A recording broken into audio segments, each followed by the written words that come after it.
தேவனுடைய வார்த்தையை கொடுக்கும்படி தேவன் எனக்கு உதவி செய்ததற்காக நன்றி.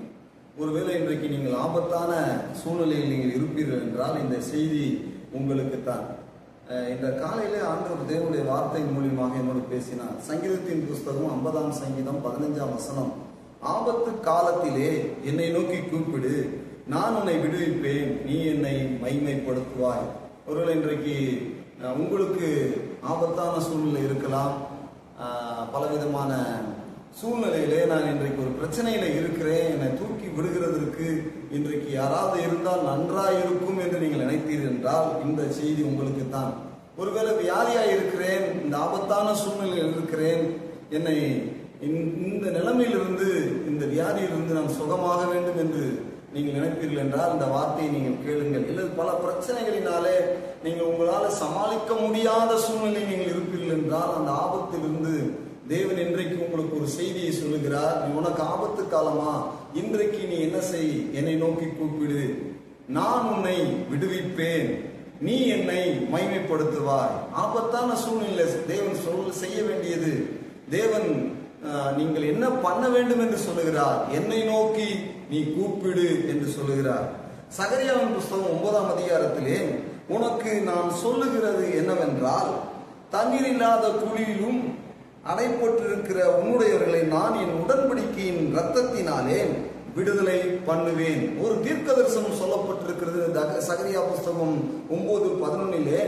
நீ தண்ணீர் இல்லாத குழியிலே நீ அடைப்பட்டிருக்கிறாய், ஆனால் நான் என்னுடைய உடன்படிக்கையின் இரத்தத்தினாலே, நான் உன் உடன்படிக்கையின் இரத்தத்தினாலே உன்னை இதிலிருந்து விடுதலையாக்குவேன். உங்களுடைய உடன்படிக்கையின் இரத்தம் என்ன? இயேசு சொல்லும்போது சொன்னார், இது உங்களுக்காக என் சிந்தப்படுகிற புதிய உடன்படிக்கை என்று சொன்னார். அந்த இரத்தத்தினாலே, ரத்தம் வர வேண்டும் என்றால் அந்த ரத்தம் வெளியே வருவதற்கு அவர்கள் கல்வாரி சிலுவையிலே இயேசுவின் மீது ஆணி அடிக்கப்பட்டு அந்த அடிக்கப்பட்ட இடத்திலிருந்து ரத்தம் வழிந்தோடியது.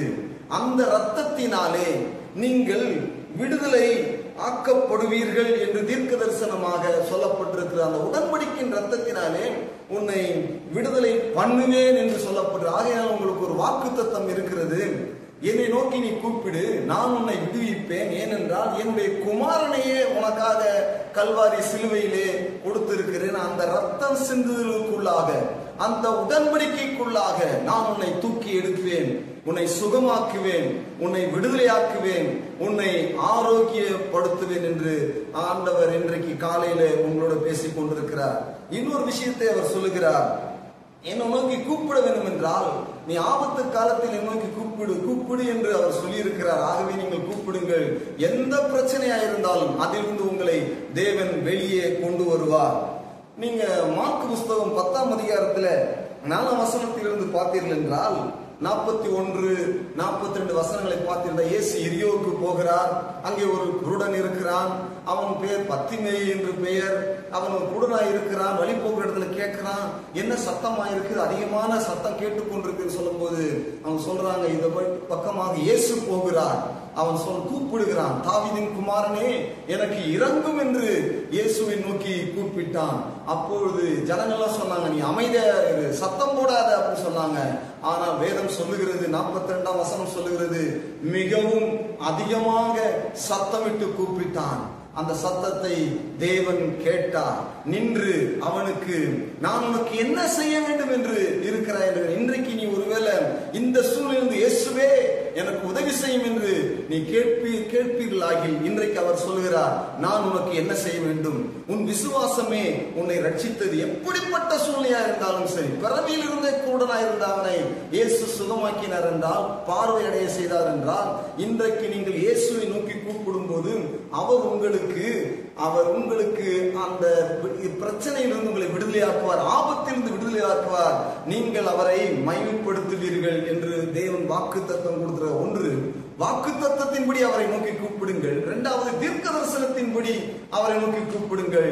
அவர் உங்களுக்கு இந்த நாளிலே பெரிய ரட்சிப்பை உங்களுக்கு அருள்வாராக. உங்கள் வழிகள் எல்லாம் கோணானவை எல்லாம் செவ்வையாவதாக. எதெல்லாம் அடைக்கப்பட்டிருக்கிறதோ அதெல்லாம் திறக்கப்படுவதாக. உங்களுடைய வாழ்க்கையிலே மிகப்பெரிய ஒரு விசாலத்தை தேவன் கொண்டு வந்து வைப்பீராக. இந்த நெருக்கமான சூழ்நிலை உங்களை தேவன் விடுதலையாக்குவாராக. எப்படிப்பட்ட மன சஞ்சலத்தோடு மன வருத்தத்தோடு நீங்கள் இயேசுவை நோக்கி கூப்பிடுங்கள். இந்த நேரத்திலே அதிலே தேவன் உங்களுக்கு பதிலை கொடுப்பாராக. நாம் எல்லாரும் சேர்ந்து நாம் ஜெபம். அன்புள்ள பரலோக பிதாவே, இந்த நேரத்திற்காக நான் நன்றி சொல்லுகிறேன்.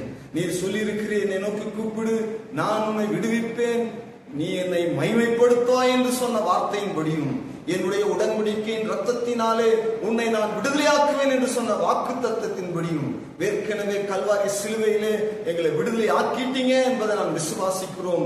ரத்தம் சிந்திட்டீங்க என்பதை விசுவாசிக்கிறோம். இந்த 2 வாக்கு தத்தத்தின்படியும் தீர்க்க தரிசனத்தின்படியும் ஆண்டவரே நாங்கள் இன்றைக்கு நோக்கி கூப்பிடுகிறோம். இந்த சூழ்நிலையில விடுதலையை கட்டளையிடுவீராக, வியாதியை சுகமாக்குவீராக, போராட்டத்திலிருந்து விடுதலையாக்குவீராக, பில்லி சூன்யத்திலிருந்து விடுதலையாக்குவீராக, வியாதியிலிருந்து விடுதலையாக்குவீராக. எந்தெந்த பிரச்சனையில் இருக்கிறார்களோ அந்த சூழ்நிலை கர்த்தர் விடுதலையாக்கும்படிக்கு தேவ தூதர்கள் இன்றைக்கு இறங்குவார்களாக.